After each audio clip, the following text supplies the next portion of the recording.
Good morning, everyone. I welcome you all to a session by Mr. Kapil Makhija, CEO of Unicommerce, a leading e-commerce focused supply chain SaaS platform. Today, he will be sharing his insights on how to manage returns in the peak season. Over to you, Kapil. Thanks, Soumya. I hope I'm audible. So, hi everyone. As Soumya mentioned, I'm here to talk about managing returns during peak season, which is a very big pain point. It's a necessary evil for any e-commerce business to manage their return. And I'm going to share some best practices on what we've seen across various customers of ours and also what we recommend to our customers to have lower and lower returns. I'm going to talk about three things today. One is what trends, overall trends that we're seeing in e-commerce returns. We recently published a report on overall e-commerce trends in terms of category growth, emerging product categories, returns, logistics, and many other things.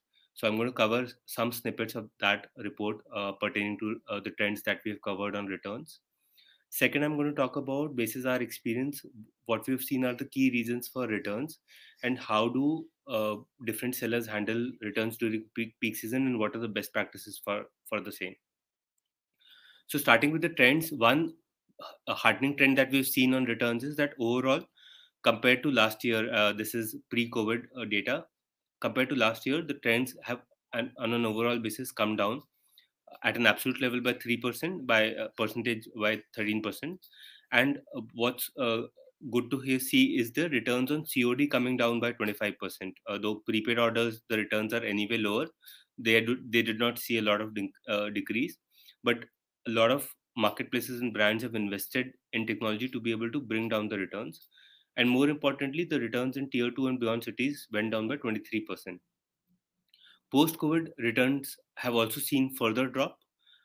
We've seen a drop of 10 to 30% depending on the categories. There have been three or four key drivers for these returns to drop, particularly post-COVID. One, better safety norms, because of which a lot of processes anyway had to be taken care of. So processes on the seller sides got streamlined. Um, we are seeing more demand for essential products, health and pharma, personal care, etc. growing. These are usually non-returnable, hence the overall returns are also going down. Uh, Consumers are getting wary about handling cash, so there is an increased amount of prepaid transactions, because of which, as we had shown in the previous slide, the returns in prepaid are generally lower. And finally, they are getting try and buy options with the help of AI or VR, because of which the tendency to return the fit issue or the look issue becomes lower even at the time of purchase. Hence, there are lower returns. At the same time, brands are also conscious of investing or streamlining this process, because the cost of handling returns is increased, because the return products have to be separated, sanitized. The logistic costs have also increased because of unpredictability, because some regions may end up becoming containment zones, so the route planning cannot be that robust. So hence, they have to be mindful of this, and hence we are seeing more and more brands getting conscious about lowering this cost for themselves.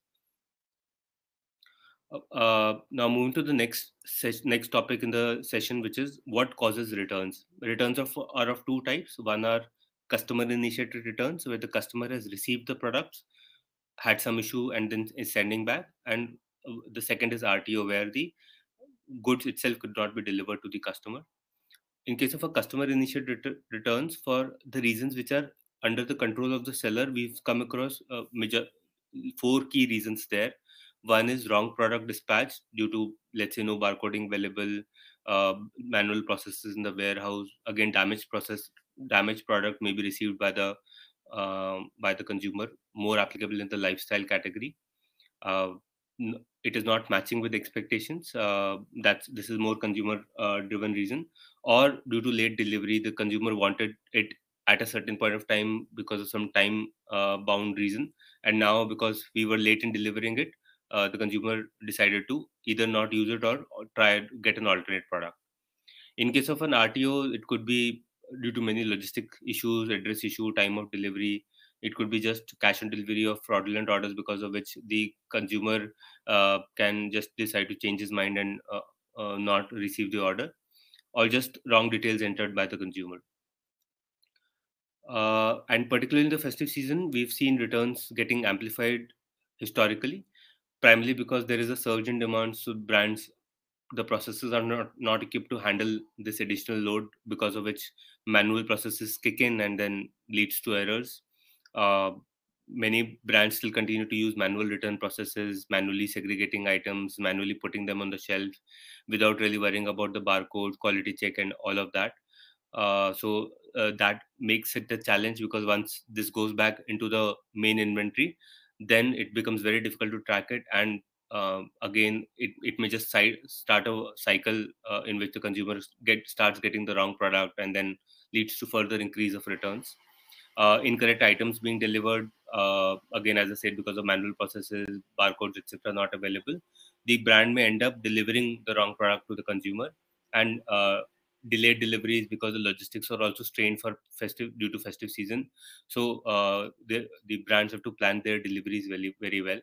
I think one thing that has helped brands being able to control returns even during the festive season is to, as I mentioned, invest in technology, and more importantly, invest in analytics, and ensure that we are able to identify the right gaps, because each brand has got unique gaps while they are managing their e-commerce operations.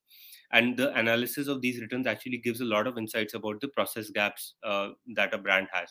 So we recommend the brands to do return reason analysis. When a return comes, the team should diligently mark the right reason that it has come for, and match it with the consumer reason as well. You have to do a robust quality check, and ensure in case it fails, you are able to you actually have to record the fail reason and then analyze that later on. The brand should also be following a put away process, which is that once you've received the return, you've done the quality check, it's a good inventory, you should put it at the right shelf where it belongs, and not at the nearest shelf, or which is convenient to the staff. Because in the sales season, it can become really haphazard, and it becomes very difficult for someone who's picking the order to find the right item, and then the chances of a wrong delivery or delayed delivery further increase. The brand should also be analyzing the poor performing products, channels, and logistics providers.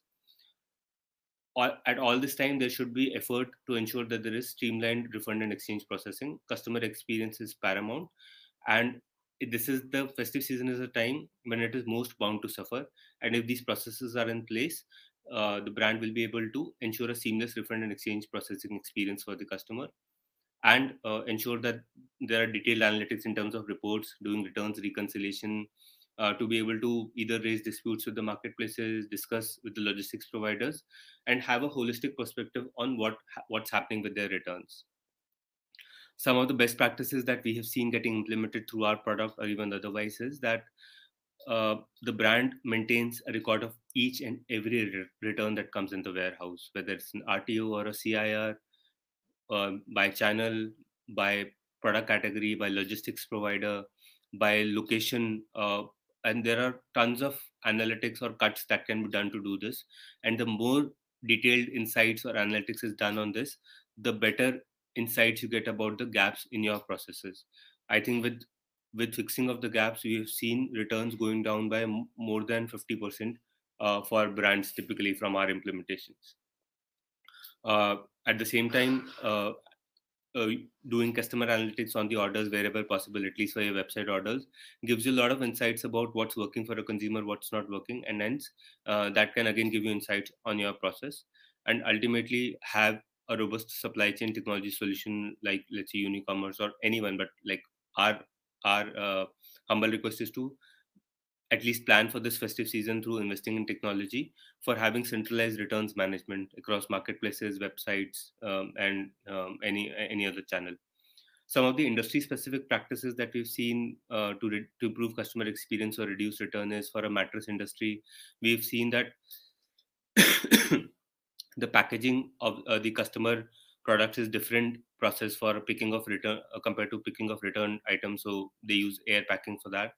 For electronics or fashion, we've seen doorstep QC start happening now, so that the confusion around the consumer reason and the actual reason can be resolved there and then.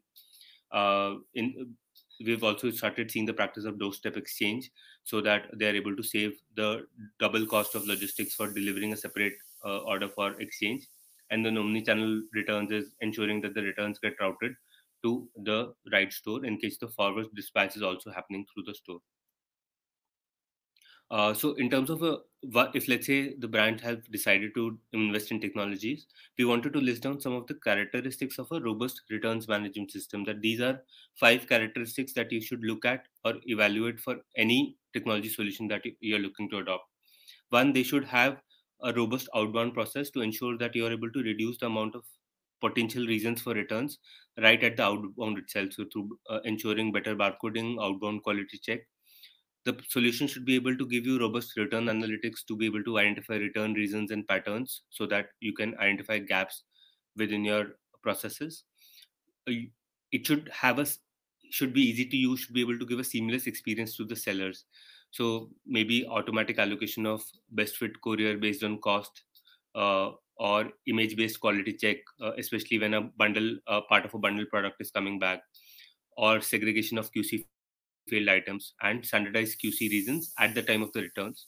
It should be able to give you a real-time dashboard on what's happening with returns and reports so that the appropriate action or interventions can be taken. And finally, returns reconciliation in terms of both payments and inventory across channels, logistics providers, and other means. This is one case study that we had implemented for a large cosmetics brand who were struggling a lot with the returns because of largely manual processes. But after adopting Unicommerce, they were able to implement, amongst other things, like the robust analytics and as well as QC, managing analytics, etc. They were able to implement simultaneous exchange as a practice, because of which they were able to get better experience and reduce their logistics cost. We were able to have reduction in 25% logistics cost, improvement of CSAT score by 30%, and return processing time reduced by 15%. Just a quick overview about Unicommerce. That was about the returns management. We are a leading e-commerce focused supply chain SaaS platform. We cater to almost 20% of India's e-commerce transactions, have presence in India, Middle East, and Southeast Asia. Cater to 200 million plus transactions processed in a year. Fairly scalable solution, have more than 10,000 customers who have used the system. And the benefit of using Unicommerce is that we have got 100 plus integrations across marketplaces, logistics providers, ERPs, and point of sale systems, so that it sort of becomes your central system for managing your e-commerce operations. We've got customers across multiple categories, different sizes. So we've got Myntra, Netmeds, Snapdeal, etc. as our customers.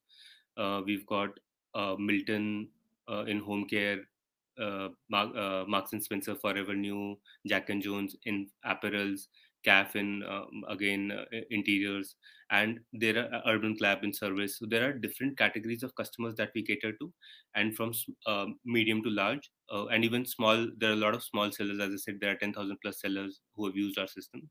So we are able to cater to the entire spectrum of sellers that are there. Depending on the use case, we suggest the right solution for you, and returns management is available and is useful for seller of any size.